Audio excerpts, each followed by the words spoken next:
안녕하십니까. 통계와 빅데이터 3장 연습 문제를 같이 한번 풀어보도록 하겠습니다. 3장 매트릭스와 데이터 프레임입니다. 자, 1번 문제를 보시면 벡터 두 개를 입력을 했습니다. 남자와 여자의 값을 넣고요. 자, 1번 문제가 뭐냐면 매트릭스 생성하라고 했으니까 그냥 이렇게 생성하면 되죠. 자, 그 다음에 이게 지금 매트릭스인데 이게 데이터 프레임으로 바꿨네요, 제가.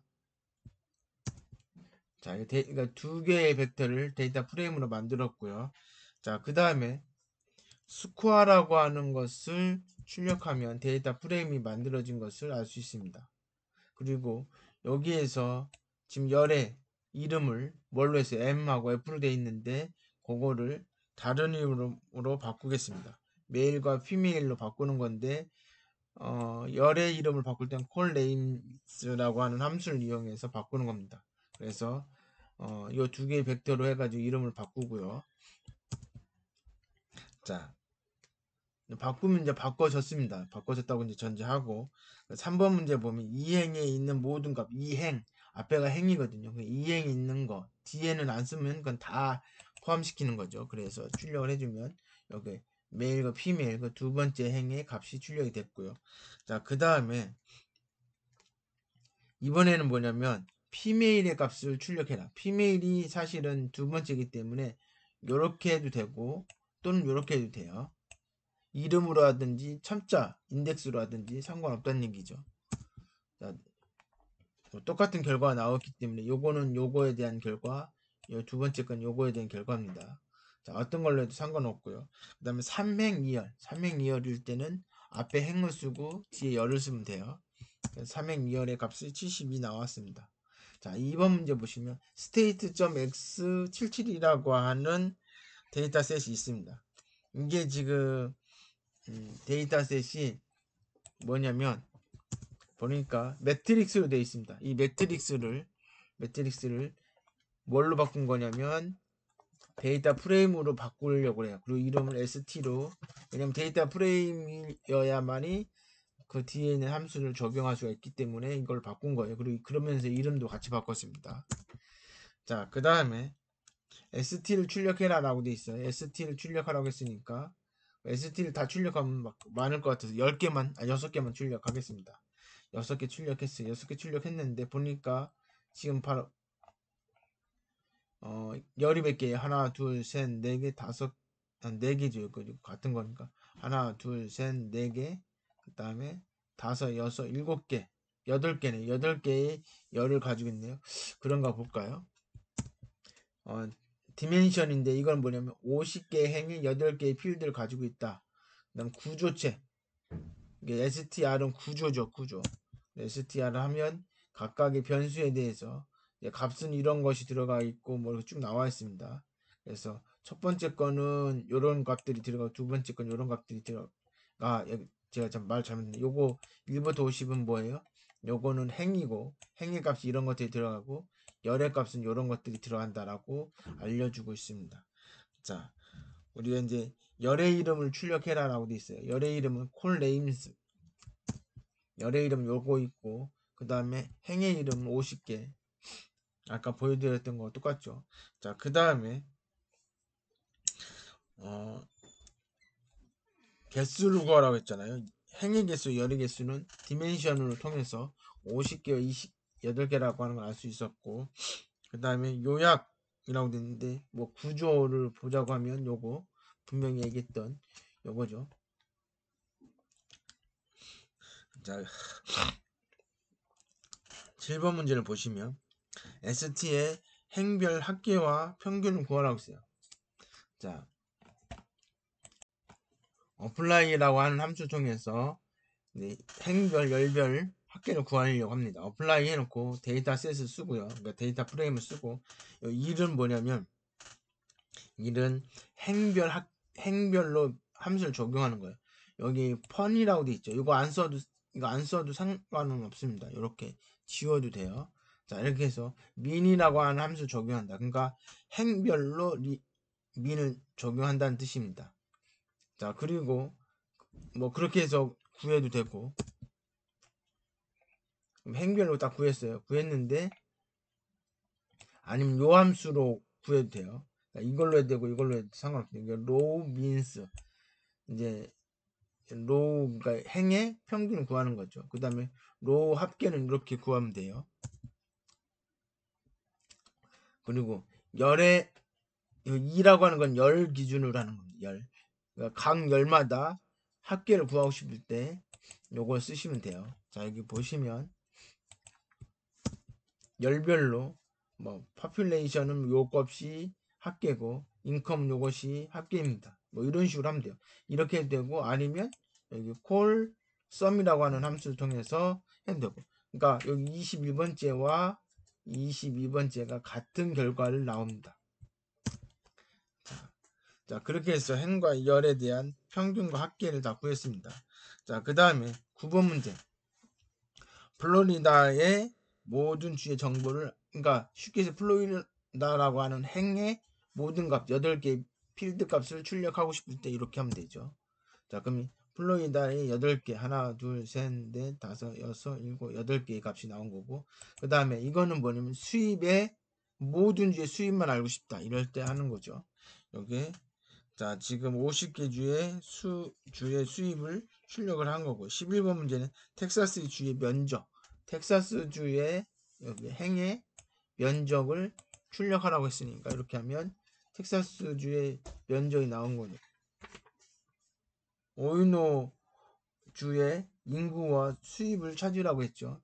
그러니까 이거는 주의 이름이고 요거는 인구와 수입을 출력하라고 한 겁니다. 두 개 정보를 뽑아낸 거죠.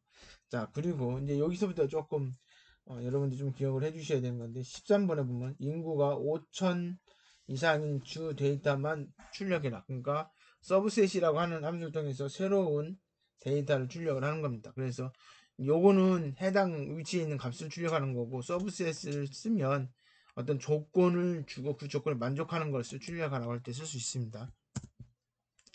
그러면 5천 이상인 것들만 뽑아 놓은 거고요. 자, 이거는 4,500이면서 그리고 4,500인데 출력하는 데이터는 인컴하고 어레이. 지금 문제에서 뭘 구하라고 했어요? 4,500 이상인 주의 인구와 수입과 면적. 그러니까 요거 인구만 나온 게 아니라 수입하고 면적이니까 추가되는 열을 넣으면 돼요.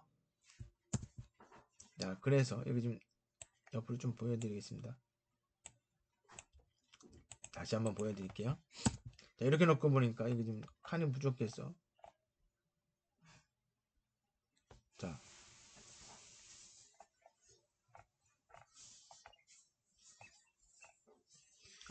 여기 조건이고 여기 지금 파퓰레이션까지 같이 출력을 해야 되니까 여기 제가 여기 하나 더 넣어야 되겠네요. 파퓰레이션 이렇게 해주면 3개의 정보가 다 뜹니다. 여기서 4,500인 것들만 출력을 해준 거고요. 자, 그 다음에 인컴 4,500개 이상인 애들 요거의 개수가 몇 개냐? 이게 로의 개수. 자, 그래서 26주가 4,500보다 크다는 얘기죠. 자, 그 다음에 16번 전체 면적이 10만 이상이고 결빙 인수가 120인 주의 정보를 출력해라. 그러니까 두 개의 조건을 만족하는 애들을 출력해라 이거죠. 자, 그러니까 어떻게 돼요? 걔네들의 모든 정보가 출력이 됐습니다. 이게 지금 한 5개가 나오죠.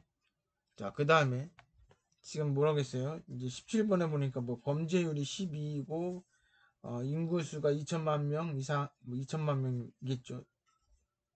미만이고 그런 주의 정보를 출력해라 라고 됐으니까 두 개의 조건을 만족하고 AND를 썼는데 자, AND 안 쓰고 그냥 쉼표로 해도 상관은 없어요. 그렇지만 이제 우리가 직관적으로 AND를 쓰는 것이 맞습니다. 자, 두 개의 조건을 만족하는 주를 출력해라. 그랬더니 그 주가 출력이 됐습니다.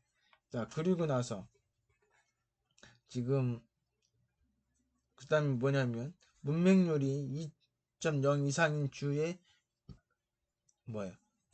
수입을 출력하라고 했죠. 자, 요렇게 뽑아내면 쭉 나올 거 아니에요. 그 중에서 수입만 뽑아라 이거죠. 아, 수입만 뽑아서 그거에 뭘 구하라고요? 평균을 구하라고 했죠. 그래서 여기 민이라고 하는 함수를 적용한 겁니다. 자, 그죠? 그 다음에 여기 지금 19번에 보면 이 미만인 주하고 이 이상인 주의 평균 수입의 차이를 출력해라. 이건 뭐냐면 그러니까 2인 거를 뽑으라는 얘기죠. 왜냐하면 이 미만이면 2가 포함 안 되고 그다음에 제가 잘못 얘기했네요. 미만인 주하고 이상인 주의 평균 수입을 나누라고 했죠. 여기 이상인 주의 평균을 구하고 이하인 평균의 수입의 평균을 구해서 두 개를 빼준 거죠. 사실 뭐 ABS는 안 해줘도 되죠. 왜냐면 여기가 더 많을 거니까. 뭐 그러나 우리가 모른다고 했을 때 어떻게 큰 게 모를 때는 ABS를 써주는 게 좋다. 자, 그 다음에 20번 문제는 기대 수명은 가장 높은 게 어디냐라고 하는 거죠. 여기 이제 사실은 여기 보여줄 때는 아까는 아마 이게 점이 안 보였을 건데 여기 점이 정확히 있습니다. 그래서 점으로 해서 해당되는 거에 그 뭐예요? 기대 수명의 변수를 즉 열의 이름을 넣어준 거죠. 그래서 그거의 최대값을 출력해라. 그러니까 73.6이 나왔습니다. 그 다음에 마지막 문제가 뭐냐면 지금 보면 어떤 주가 기대 수명이 높은지를 찾으라고 했죠. 자, 그래서 요것이 요거랑 같을 때 맥스인 거랑 같을 때 그 주죠. 그 가장 높은 주가 되죠. 그걸 찾아서 그거에 롤 네임 결국은 주의 이름을 출력하라는 얘기죠. 하와이가 그렇습니다. 그 다음에 마지막 21번 문제 보면 펜실베니아의 주보다 수입이 높은 주를 출력해라 했죠. 그러면 요거 펜실베니아의 주를 출력을 해서 그걸 여기다 넣은 거예요. 그죠? 펜실베니아 수입이 얼마인지 알아야 되니까 그거를 알아낸 거고 그 알아낸 것보다 큰 것들만 뽑아가지고 하나의 뭐예요? 데이터를 만들고 그거에 열의 이름을 출력해라 이거죠. 무진장 맞네요. 자, 그 다음에 4번 문제 보시면 4번 문제는 에어 퀄리티라고 하는 데이터셋이 있습니다. 그 데이터셋에 자 자료 구조가 어떤 건지 한번 보죠. 즉 지금 보니까 뭐 데이터 프레임으로 되어 있네요. 6개만 뽑아보죠. 6개를 뽑았고요. 자, 거기에 보니까 나가 있네요. 결정치가 있습니다. 자, 그 다음에 3번 문제 보니까 뭐라고 되어 있어요?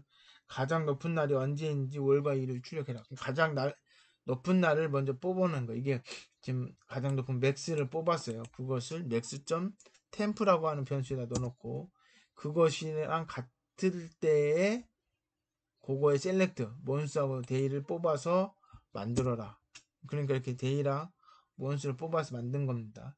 그리고 나서 자, 그 다음에 뭐냐면 6번에 6월 달에 가장 강한 바람의 세기가 얼마냐고 물어봤어요. 6월달을 뽑으란 얘기죠.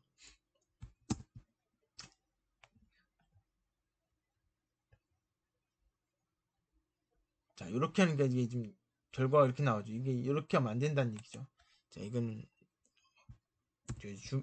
수업 준비하면서 테스트했던 거고요. 여기 보시면 먼저 요거의 값이 자, 이거 보면 뭐예요? 요것을 만족하는 애들이 있을 거 아니에요. 그것들의 뭐예요? 윈드 값을 뽑으란 얘기죠. 자, 보시면 뽑아서 그거의 최대값을 구하라는 얘기입니다. 그죠? 그러니까